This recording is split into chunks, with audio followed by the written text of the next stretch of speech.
कोई इस जहरीला सांप आपके सामने से गुजर रहा है और आप नमाज भी पढ़ रहे हैं, नमाज तोड़ के उस जहरीली सांप को मारना, ये कुरान में कहा है। ये जहरीला सांप है आरएसएस और बीजेपी।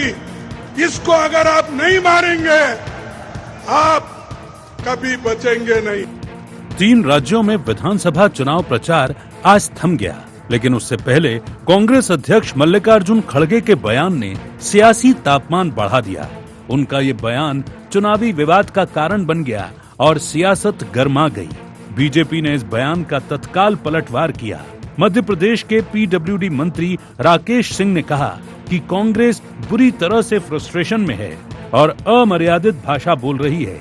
उन्होंने आरोप लगाया कि संकट के समय पर राहुल गांधी देश के खिलाफ खड़े होते हैं और जनता को भ्रमित करते हैं। मल्लिकार्जुन खड़गे के जहरीले बयान पर घमासान। अमित शाह बोले, ये अपमानजनक व दुर्भाग्यपूर्ण। जेपी नड्डा ने कहा, कांग्रेस की हताशा साफ दिख रही। शहजाद पूनावाला बोले, कांग्रेस की नफरत फैलाने की कोशिश। सुधांशु त्रिवेदी ने बताया, देश को बांटने वाला बयान। कांग्रेस बुरी तरह से फ्रस्ट्रेशन में है। आप राहुल गांधी जी की भाषा देख लीजिए, खड़गे जी की भाषा देखिए, कांग्रेस के नेताओं की भाषा देखिए, असंयमित है, अमर्यादित है। संकट के समय पे जो हमारे शत्रु देश हैं, उनके साथ खड़े होके राहुल गांधी जब जहर देश को पिलाने की कोशिश करते हैं, तो वो क्या है? इतना ही हम कह सकते हैं कि कांग्रेस सदमे में है। उधर कांग्रेस नेता और विधानसभा में नेता प्रतिपक्ष उमंग सिंघार ने मल्लिकार्जुन खड़गे के बयान का समर्थन किया। उन्होंने कहा कि आरएसएस के पास कोई रजिस्ट्री नहीं है, लेकिन करोड़ों की संपत्ति है और इसे जहरीला सांप कहा जाना सही है। पूरे देश के अंदर आरएसएस ऐसा एक संगठन है जो रजिस्टर्ड नहीं है कि किसी न फर्म सोसाइटी में, न किसी कंपनी रजिस्ट्रेशन, न किसी समूह में रजिस्ट्रेशन। उस आरएसएस के पास करोड़ों अरबों रुपए की प्रॉपर्टियां हैं। एक आम व्यक्ति को जब रजिस्ट्रेशन कराना पड़ता है अपनी कंपनी का, अपने फर्म का, तो एक आरएसएस सरी के इतने बड़े संगठन को रजिस्ट्रेशन की आवश्यकता नहीं है। जो माननीय राष्ट्रीय अध्यक्ष जी ने कहा, जो उपाधि दी साहब की, उनकी बात को मैं समर्थन करता हूँ। कुल मिलाकर मल्लिकार्जुन खड़गे का ये बयान राजनीति का केंद्र बन गया है और इसकी गूंज मध्य प्रदेश की सियासत में भी साफ सुनाई दे रही है। जहां बीजेपी इसे कांग्रेस की हताशा बता रही है, तो कांग्रेस अपने रुख पर कायम है। ऐसे में कहा यही जा रहा है कि चुनाव प्रचार भले ही 3 राज्यों में खत्म हो गया हो, लेकिन बयानबाजी की लड़ाई जारी रहने वाली है। Bureau report, IND 24।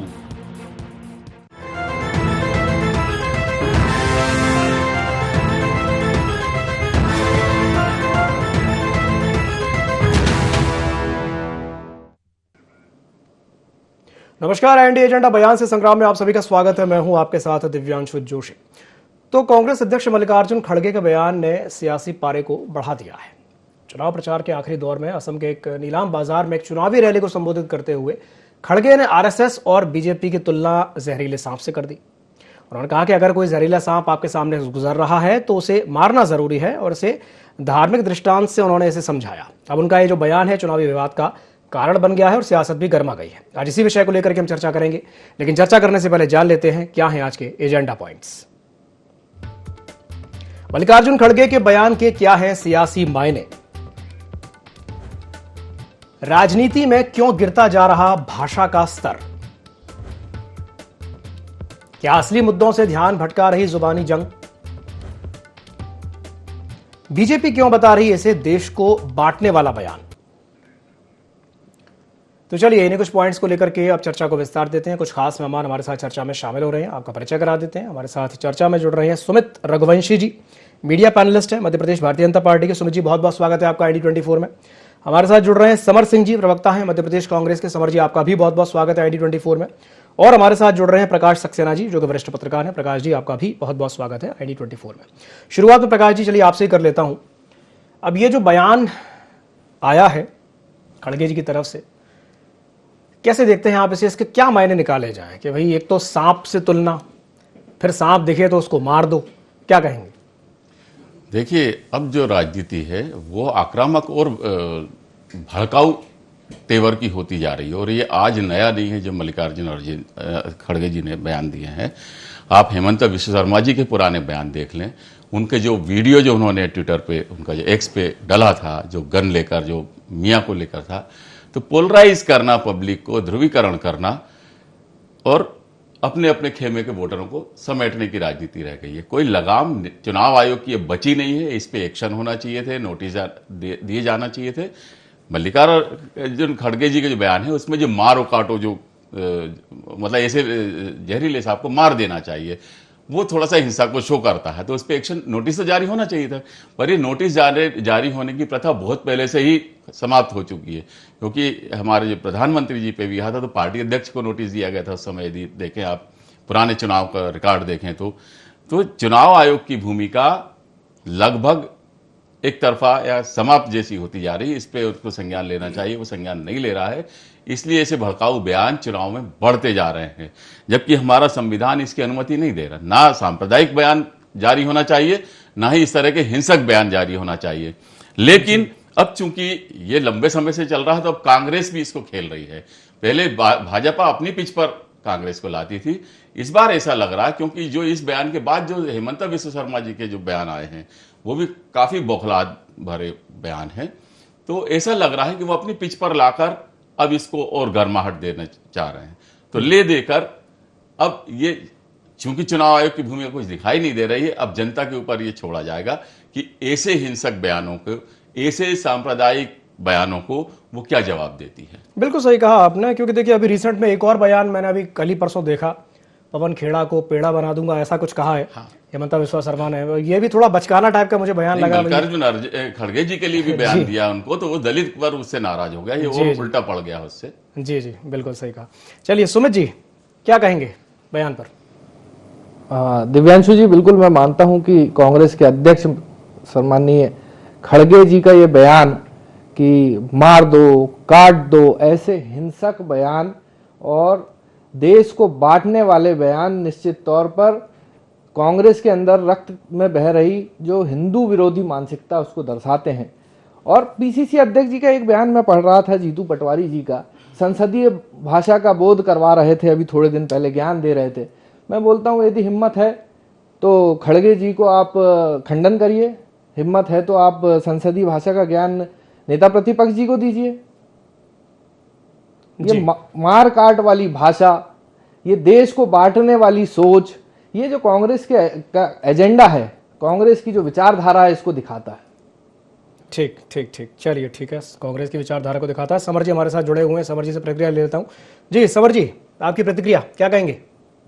जी, माननीय मल्लिकार्जुन खड़गे साहब का जो बयान है बिल्कुल दुरुस्त है, इसमें कोई गलती नहीं है, मैं बोलना चाहूंगा। और ये जो उन्होंने कहा है, जिस पार्टी के लिए, जिस संगठन के लिए कहा है, मैं इस बात को मानता हूं कि देश के एक बहुत बड़ा तबका है जो इसको मौन स्वीकृति देता है कि भारतीय जनता पार्टी के लोग जो है वो इस प्रकार से वैमनस्यता फैलाने का काम करते हैं। दूसरी बात यह है कि जब भी आप बयान देखेंगे मोदी जी का, तो वो कहेंगे कि वो मंगलसूत्र छीन लेंगे, तो ये क्या जहर फैलाने वाला बयान नहीं है? वो आपकी गाय चुरा लेंगे, क्या ये जो है बांटने, समाज को बांटने वाला बयान नहीं है? तो ये देते हैं, और ऐसे नित नए सपोले भी पैदा कर रहे हैं इंटरनेट के माध्यम से, जो कि आए दिन हिंदुत्व के पर्दे के पीछे लोगों को मॉब लिंचिंग को जो है बढ़ावा देते हैं। और जहां तक की बात है, ये एक सांकेतिक भाषा है। सांकेतिक भाषा में उन्होंने कहा है कि अगर आपके घर के अंदर कोई ऐसा सांप घुस जाए, मैं आप तीनों लोगों से पूछना चाहता हूं कि आपके घर में अगर कोई सांप घुस जाएगा जो आपके परिवार में जहर फैला सकता है, उन बच्चों को हताहत कर सकता है, परिवारजनों को हताहत, तो उसको मारना चाहिए कि नहीं मारना चाहिए? ये उन्होंने कहा है।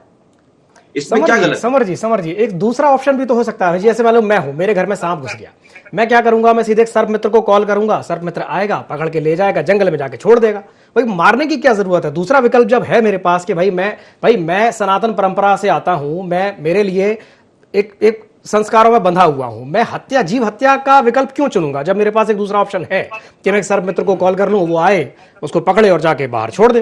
जी, जिस प्रकार से मैंने बताया कि सांकेतिक है, ना तो यहाँ पर कोई सर्प ऐसा है जो कि आपको दिखने वाला है, ये तो विचारधारा के सांप को मारने की बात है। और वहां पर सर्प मित्र कौन होगा? हमारे देश के लोग होंगे, हमारे देश के वो लाखों करोड़ों भाई बहन होंगे जो आज भी अपने आप को एक दूसरे के से संबंधित मानते होंगे, एक दूसरे के समाज से संबंधित मानते होंगे, एक दूसरे के धर्म के प्रति प्रेम होगी, करुणा होगी, भाव होगा, वो उसके लिए ये सांकेतिक भाषा का प्रयोग है। और देखिए, जहां तक की बात है भारत की, जो आप इतिहास उठा के देखेंगे तो हमारे इतिहास के अंदर, हमारे धर्म के अंदर अगर देखा जाए तो त्याग, बलिदान, करुणा और क्षमा की चीजें होती हैं। लेकिन भारतीय जनता पार्टी के अंदर ये लोग जो हैं वो प्रेम से नफरत करते हैं और नफरत से प्रेम करते हैं। आप देखिए कि जब भी कोई ऐसा मुद्दा आता है, आपने नहीं पढ़ा इससे पहले कि अनुराग धूमल जो है वो मंच से बोल रहे थे गोली मारो। आपने नहीं सुना कि जिस प्रकार से दूसरे दिल्ली में दंगे हुए, वहां पर भी जो है इस प्रकार के बयान दिए गए, किसके खिलाफ कार्रवाई हुई? और हम तो सांकेतिक रूप में कह रहे हैं ना। मैं इस बात को मानता हूं कि भारतीय जनता पार्टी के लोगों के अंदर इस प्रकार की भावना है कि वो जो समाज के अंदर, देश के अंदर जहर फैला रहे हैं, उसको मारना जरूरी है। ठीक है, सुमित जी कुछ कहना चाह रहे हैं क्या? जी, समर सिंह जी ने शायद वो बयान पूरी तरीके से नहीं सुना। क्लियर, बहुत साफ शब्दों में माननीय खड़गे जी ने ये कहा कि भारतीय जनता पार्टी और आरएसएस के लोग उस सांप की तरह हैं जिसको मार दो। मतलब ये हिंसा फैलाने वाला बयान नहीं है तो क्या है? ये मोहब्बत की दुकान देने वाले लोग, बताने वाले लोगों के लिए 4 लाइन में लिख के लाया। मैं बताता हूं कहां मोहब्बत की दुकान। इतना जहरीला बयान राहुल के अध्यक्ष जी बांट रहे, नफरती जहर की घुट्टी। उत्तरा नकाब वोट बैंक के लिए हिंसाऊ भड़काने का ख्वाब। केवल वोट चाहिए मुसलमानों को उकसाकर। यह है इनका कट्टर कैरेक्टर। ये कट्टर कैरेक्टर वाले लोग यदि आज भारतीय जनता पार्टी और संघ को यदि जहरीला सांप बोल रहे हैं, तो मैं आपको बता दूं पिछले दिनों अखबारों में जो हमारा समन्वय संघ की वार्षिक समन्वय बैठक हुई थी, उसमें 5 विचारों को पेपरों में छपा था। वो 5 विचार क्या थे मैं आपको बता दे रहा हूं। वो 5 विचार थे: स्वदेशी सामाजिक समरसता, जिसमें हिंदू, मुस्लिम और अन्य धर्मों की सामाजिक समरसता, संयुक्त परिवारों का पालन पोषण, पर्यावरण संरक्षण, स्वदेशी जीवन शैली और राष्ट्रहित सर्वोपरि। यदि राष्ट्रहित सर्वोपरि हमारा विचार है और इसको इन लोग विपरीत विचारधारा मान रहे हैं और ये विपरीत विचारधारा में चलना चाहते हैं, तो देश की जनता ये जानती है और देश की जनता बार बार चुनावों के निर्णयों को दिखाकर ये बताती है कि ये देश के विपरीत मानसिकता वाले लोग कांग्रेस की जीवन शैली बन गई है और कांग्रेस की विचारधारा ही देश की विपरीत विचारधारा बन गई है। चलिए, ठीक है सुमित जी। समर जी, मैं आपके पास आऊंगा। एक टिप्पणी पहले प्रकाश जी से चाहूंगा। प्रकाश जी, जो बात सुमित जी कह रहे हैं, भाई ये हमने अक्सर देखा है कि कोई स्टेटमेंट आता है कांग्रेस की तरफ से, किसी का भी हो सकता है, लेकिन वो स्टेटमेंट ही उनको कई बार बैकफायर कर जाता है। कई बार मोदी जी अपने भाषणों में उसी स्टेटमेंट को लेके और इस तरीके से घुमा फिरा करके उसको बोल देते हैं कि फिर वो पब्लिक ही उनके फेवर में चली जाती है। एक पैटर्न सा हमने देखा है।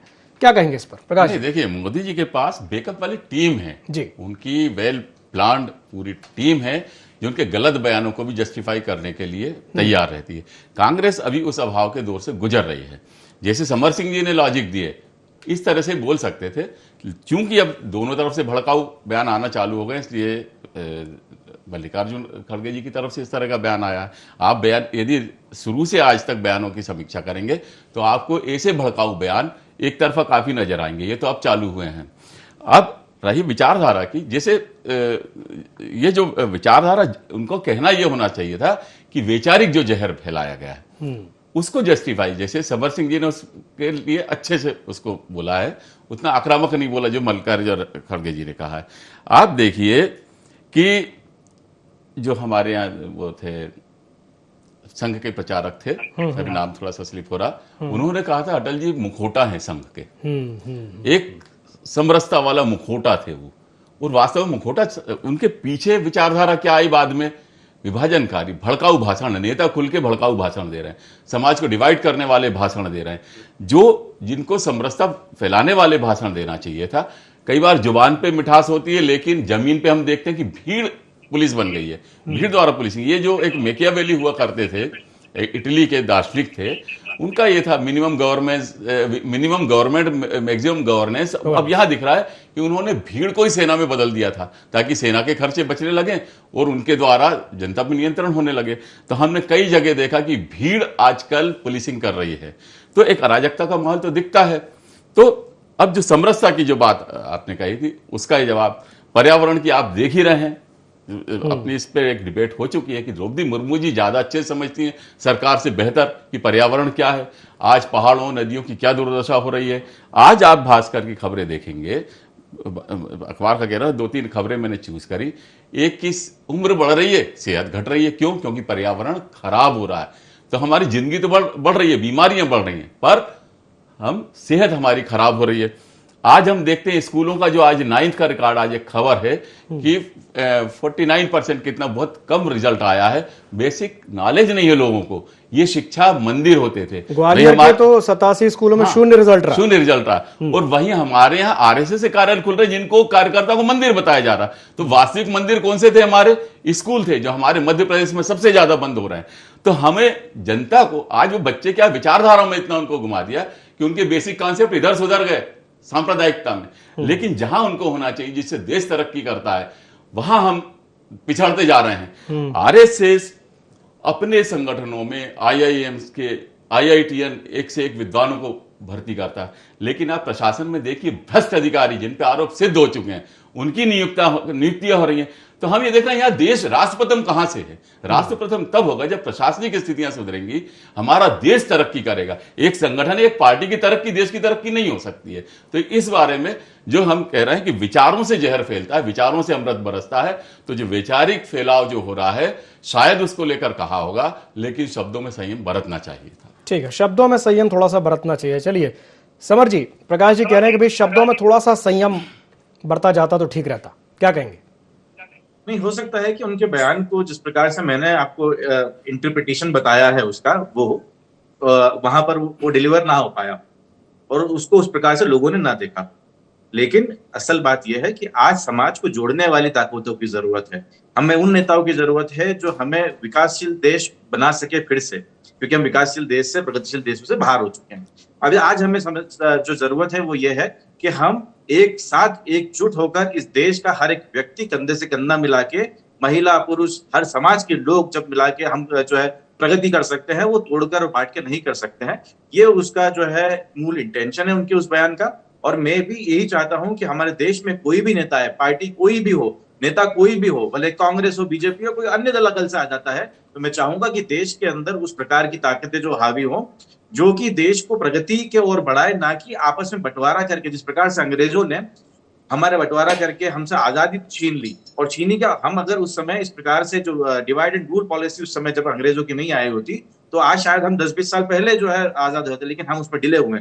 और इस बात से मैं आश्वस्त हूं कि हमारे देश की संस्कृति, हमारे देश की सभ्यता इतनी पुरानी है और हमारी जड़ें इतनी मजबूत है कि भले कितने भी जो है डिवाइड करने वाले लोग, बंटवारा करने वाले लोग, बांट देने वाले लोग आ जाए, तो भी हम जो है आने वाले समय के अंदर प्रगति करेंगे। और बटोगे तो कटोगे, जिस प्रकार के बयान भारतीय जनता पार्टी देती, मुझे नहीं लगता कि प्रगतिशील सरकार जो प्रगति के को देखना चाहती है इस देश के अंदर, वो इस प्रकार का बयान दे सकती है। वो जो बोलते हैं कि अगर शमशान बन रहा है तो जो है तो कब्रिस्तान भी बनना चाहिए, वो बोलते गाय चुरा लेंगे, वो चलते भैंस चुरा लेंगे, वो बोलते मंगलसूत्र चुरा लेंगे, वो बोले आपका मकान बेच खाएंगे। तो इस प्रकार के बयान ये नहीं बांटते, असल बयान तो यही बांट रहे लोगों को। और ये अगर खड़गे जी का बयान जो है वो सांकेतिक रूप से बांट रहा है, तो ये तो परोक्ष रूप से बांट रहा है, तो सापेक्ष रूप से ये लोग बांटने का काम कर रहे हैं उसको। और खुला बोल रहे हैं कि गोली मारो सालों को, ये बोल रहे हैं कि बटोगे तो कटोगे, ये बोलते बुलडोजर चला देंगे, ये बोलते हैं कि कैसे ईद बना सकते हो। इस प्रकार के बयान हमने हजारों देखे। तो मैं चाहता हूं एक जिम्मेदार नागरिक की तरफ के तौर पर और एक पार्टी के तौर पर मैं चाहता हूं कि इस प्रकार के बयानबाजी बंद होनी चाहिए। और सबसे बड़ी बात है कि हमें इस देश की प्रगति के ऊपर और ध्यान देना चाहिए। इन मुद्दों पे हमको नहीं भटकना चाहिए। इन मुद्दों पे हम भटक जाते हैं। आज हो सकता है कई और चीजों पे हम लोग डिबेट कर रहे होते हैं, लेकिन हाँ, इन मुद्दों पे आज हम बात करते हैं तो जो मूल मुद्दे हैं वो छूट जाते हैं। हाँ, बिल्कुल सही कहा आपने भाई। इस तरह के मुद्दों पे अगर आप डिबेट कर रहे हैं तो कहीं ना कहीं जो मूल मुद्दे हैं उनसे तो ध्यान भटक ही रहा है। सुमित जी क्या कहेंगे समर जी की बात पर? निश्चित तौर पर समर जी की बातें बड़ी अच्छी लग रही है मुझे। समर जी कह रहे हैं कि मूल मुद्दों पर ध्यान भटकना नहीं चाहिए और अराजकता फैलने वाले बयान बंद होना चाहिए। लेकिन मैं ये समझता हूं कि ये देश तेरे टुकड़े होंगे, भारत तेरे टुकड़े होंगे इंशाअल्लाह वाली विचारधारा के साथ खड़े होने वाले लोग, इनको सबसे पहले अपने गिरीवान में झांकना चाहिए। इनको सबसे पहले अपने नेताओं के बयान को देखना चाहिए। इनको सबसे पहले अपनी कांग्रेस की विचारधारा को देखना चाहिए। मैं अभी बता ही रहा था कि हमारे संगठन और हमारे मातृ संगठन संघ जिस तरह की विचारधारा को पल्लवित पोषित करता है, हम उस विचारधारा से प्रशिक्षण लेकर आते हैं, तो हमारी विचारधारा वो है। अब आप उसको बोल रहे हैं इनको मार डालो, इनको काट डालो, तो ऐसी विचारधारा को आपके नेतृत्व यदि बयानबाजी और पूरे देश के सामने बोल रहे हैं और आप बोल रहे हैं कि इन मुद्दों पर ध्यान मत दो, ध्यान जो है विकास की तरफ दो, तो विकास पर भी निश्चित तौर पर मैं एक बार समर सिंह जी के साथ एक बार इसी चैनल पे डिबेट करने को तैयार हूं। लेकिन क्या ऐसा भड़काऊ भाषण देना आपकी नजर में ठीक है? आप और राष्ट्रीय अध्यक्ष जी आपके इस चीज का खंडन करते हैं, ये मूल मुद्दा है आज का। नहीं, सिंगार जी तो समर्थन कर रहे हैं ना, वो खंडन कहाँ कर रहे हैं, वो तो समर्थन ही कर रहे हैं। समर्थन कर रहे हैं, यही बोल रहा हूँ। जी जी, समर जी कुछ कहना चाह रहे हैं। जी समर जी। तो फिर माननीय मोदी जी का जो बयान है कि आपकी भैंस चुरा लेंगे और मंगलसूत्र चुरा लेंगे, उसका खंडन नहीं होना चाहिए। आप चलिए सुमित जी, आप कर दीजिए। मोदी जी तो जो है वो अपने उसमें बह के बोल देते हैं भावनाओं में। आप कर दीजिए जो खंडन उसका। मैं खड़गे जी के बाद खंडन कर दूंगा। चलिए। नहीं, भैंस चुरा लेंगे कोई मार काट अराजकता वाला बयान नहीं है। ये मार देंगे काट देंगे सीधा अराजकता का बयान है। देखिए केवल लाल संविधान की डायरी लेके घूमना, समर भाई सुनिए ना, केवल लाल डायरी लेके घूमना, संविधान का संरक्षक बनने का झूठा मुखौटा दिखाना, राहुल गांधी जी को इस पर राहुल गांधी जी बीच में इंटरप्ट ना करें, क्योंकि क्या मोदी जी के उस बयान से आप इत्तेफाक रखते हैं? मैं ये बोल रहा हूँ कि वो अराजक बयान नहीं, वो देश को तोड़ने वाला बयान नहीं है। अरे आपकी भाषा, कांग्रेस की भाषा और पाकिस्तान की भाषा, जो राष्ट्रवादी सोच है, जो राष्ट्रवादी विचार है, जो राष्ट्रवादी लोगों के साथ काम करने वाले लोग हैं, उनके हमेशा विरोध में रहती है। समर भाई आप जानते हैं या नहीं, इस पैनल में बैठे बहुत सारे लोगों को मैं एक चीज बताता हूँ, आप सुनिए। नहीं, आप ये बताइए कि मोदी जी का वो बयान था, बड़ा अचंबा होगा। मोदी जी का जो बयान था, समर भाई आपको जो बयान था सुन के बड़ा अचंबा होगा कि राष्ट्रीय स्वयं सेवक संघ प्रचार करने के लिए चुनावों में जाता है, लेकिन आपको पता है वो भारतीय जनता पार्टी का प्रचार नहीं करता। राष्ट्रीय स्वयं सेवक संघ जब चुनाव के दौरान लोगों से मिलने जाता है तो वो बोलता है कि राष्ट्रवादी सोच को वोट दीजिए, वो बोलता है समाजवादी सोच को वोट दीजिए, वो बोलता है जो विकास के लिए अग्रसर है उसको वोट दीजिए। और इसके बाद यदि कांग्रेस को इस बात से पीड़ा हो रही है तो कांग्रेस ये तय कर ले कि वो INC नेशनल कांग्रेस नहीं, IANC एंटी नेशनल कांग्रेस बन के रह गई है। ठीक है समझ जी। मैं तो इतनी बात मत कीजिए सुमित जी, एक छोटा सा सवाल का जवाब दीजिए कि मोदी जी का जो बयान था कि मंगलसूत्र चुरा लेंगे और भैंस चुरा लेंगे, क्या वो आप उसका समर्थन करते हैं? मैंने आपको सीधे शब्दों में एक बात बोला कि वो देश को तोड़ने वाला वो अराजकता बयान नहीं था, अराजकता फैलाने वाला बयान नहीं था।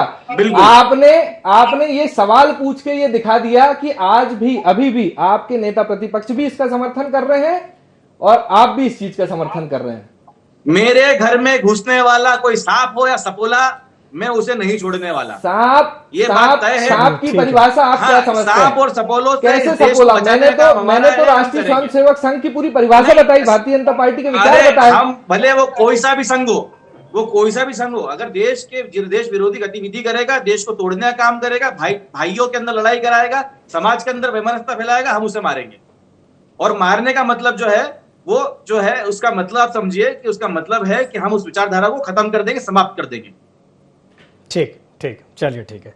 प्रकाश जी, मार देंगे, काट देंगे, चुरा लेंगे, छीन लेंगे इस तरह की जब बातें होती है, मैं देखता हूं कि भाई जब चुनाव आता है तभी ये थोड़ा ज्यादा इसका जो टेम्परेचर है वो अचानक से थोड़ा हाई हो जाता है। बाकी दोनों तरफ से पोलराइज करने का खेल है। जी। देखिए जो जहर होता है ना, जहर कहाँ दिखता है? जहर विचारों से भरा जाता है। जैसे विजय शाह के मुंह से निकला सोफिया कुरैशी के लिए, आज तक कुछ नहीं हुआ। हम भी तो राष्ट्रवाद है क्या?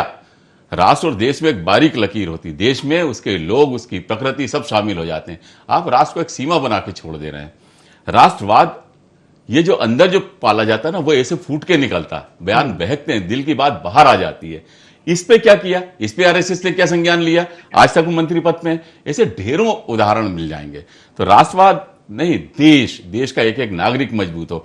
विकास क्या कि सिर्फ आपका विकास होना चाहिए, आपकी संपत्तियां बढ़ गई, आपके लोग रोजगार में ज्यादा चले गए, सारे संसाधनों पे आपका कब्जा हो जाना, ये विकास नहीं होता। आम जनता की कितनी सहभागिता उस विकास में। आज जिसका इवन में यदि टाइम होता है, छोटा सा जैसे गांधी जी थे जो आजादी की लड़ाई लड़ी जी। तो उन्होंने एक ट्रस्टीशिप का सिद्धांत उद्योगपतियों को दिया था कि आप जो उद्योग कर रहे हैं, जो प्रॉफिट है, जो कमाई है उसकी उद्योग की, आप उसके ट्रस्टी हो। ये सब जो प्रॉपर्टी है जनता की है। और जमशेदजी टाटा जी और टाटा फैमिली का आप देखें, आजादी की लड़ाई से, देश के विकास से लेकर उद्योगपति ने योगदान किया था। आज उल्टा मॉडल चल रहा है। आज टैक्स में सहभागिता 65% आम लोगों की, गरीब लोगों की जो 5 किलो राशन पे जिंदा है। लेकिन उसके लिए क्या योजना है? आज डेवलप कौन हो रहा? आज आर्थिक असमानता क्यों बढ़ रही है? तो हमें ये देखना कि समान विकास हो रहा है नहीं हो रहा है। तो कहीं नीतियां, कहीं ये जहर, कहीं उस पोलराइजेशन के पीछे कोई बड़े पूंजीवाद तो कहीं नहीं छिपा हुआ है। तो ये लंबे खेल है जो आज छोटी सी डिबेट में इस पे निष्कर्ष पे हम नहीं निकल सकते हैं। तो ये पोलराइजेशन जो है सत्ता कब्जाने की लड़ाइयां हैं, जिससे आम जनता का कतई भला नहीं होना है। यहां संविधान को एक्टिव करने का काम न्यायपालिका का है, चुनाव आयोग का है। उसको तुरंत इस पे संज्ञान लेना चाहिए। कोई भी बोले, कांग्रेस बोले, बीजेपी बोले, कोई उनसे हटके बोले, जो भी जहर फैला रहा है अपने बयानों से, उस पे सख्त एक्शन इनको लेना चाहिए, तब जाकर ये रुक पाएगा। एक्शन नहीं होगा तो ये बढ़ता जाएगा। बिल्कुल सही कहा आपने, पोलराइजेशन से भला नहीं होने वाला, पोलराइजेशन से तो नुकसान ही होगा। चलिए, बहुत बहुत धन्यवाद आप तीनों मेहमानों का हमारे साथ जुड़ने के लिए और चर्चा में शामिल होने के लिए। तो समय की बाध्यता के चलते चर्चा को ही समाप्त करना पड़ेगा। खबरों का सिलसिला लगातार जारी है, बने रहिए ID24 के साथ। नमस्कार।